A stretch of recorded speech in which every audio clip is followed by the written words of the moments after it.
Alright, hello. This tutorial will go into some small things that circumark's tutorial didn't go into, and some other small things that I've noticed while learning and practicing the strat. The C-up boost isn't nearly as hard as it may seem, so I would even recommend this strat to intermediate runners just to learn and try out. It's pretty fun.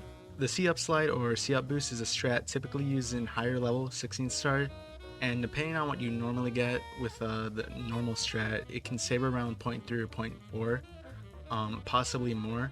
For me, it can actually save around 0.7 or 0.8, but that's just because I'm slower with the normal strat. Before starting, you want to make sure that you toggle the speed counter in your Usamune HUD settings and set it to either life or star. In this first example, I'll show off my XCam PB and then examine it further. Upon entering the level, you want to make sure you press C right and then enter Mario Cam C down just before you start your first long jump. Right before you enter the door, make sure you switch back to Lac2 Cam. As soon as you touch the door, make sure to walk a few frames before you do your jump kick. If you do it too soon, as you land from your jump kick, your camera will turn to the right, and if you begin the C-up slide, you will just bonk and then be completely off trajectory, and you'll enter that hole, that abyss that the boulder is going to. So once you make sure to not mess up your jump kick, I'm gonna go over the leniency that comes to this jump kick and how you will want to align yourself with the star.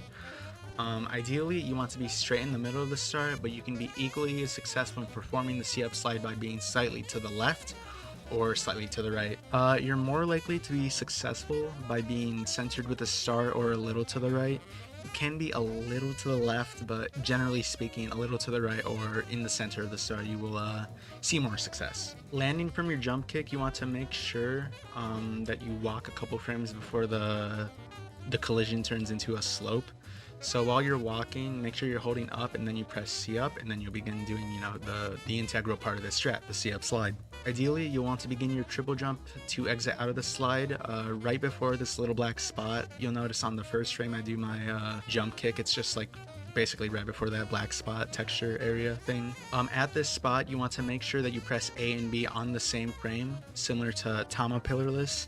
And then a few frames later, you want to press A for your double jump. During the double jump, you want to make sure that you hold A for a little while so you can get as much speed and height out of that double jump as you can, because the more speed the better for this strat. You'll now want to focus on my speed out of the double jump. You want to make sure you get between 66 and 69 units of speed at the peak of your double jump. Eventually you'll develop a feel for when to jump kick. You want to make sure that it peaks at around 69 consistently once it's like in your muscle memory. It's okay if you only meet the bare minimum of the range, which being 66 units of speed. Out of the C-up slide, because these boulders are RNG, there is a backup you can do where you just kind of circle around the first boulder, because it can like curveball straight to the left, obviously, blocking you. And you can get around a 15.9x, 15.8x XCam time, so it does lose a fair bit of time if you get bad RNG, but it shouldn't happen too often. In my XCam PB, you'll see that at the third jump of the triple jump, I try and make the input dustless to gain the most height. When landing from the triple jump, I prefer spending as little time possible walking, and then I try and dive pretty immediately after landing. I just prefer this ending movement instead of doing a speed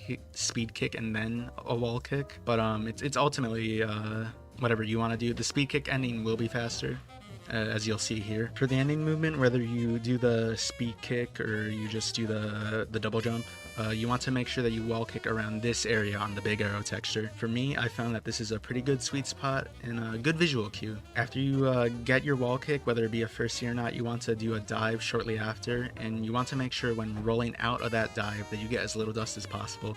You can still grab the star if your rollout's kind of dusty, but if you get too many, you'll just undershoot the star. If you do undershoot the star though from too many frames of dust, you can just quickly do this single jump and then a ground pound, and it doesn't lose that much time. So yeah, that concludes this tutorial.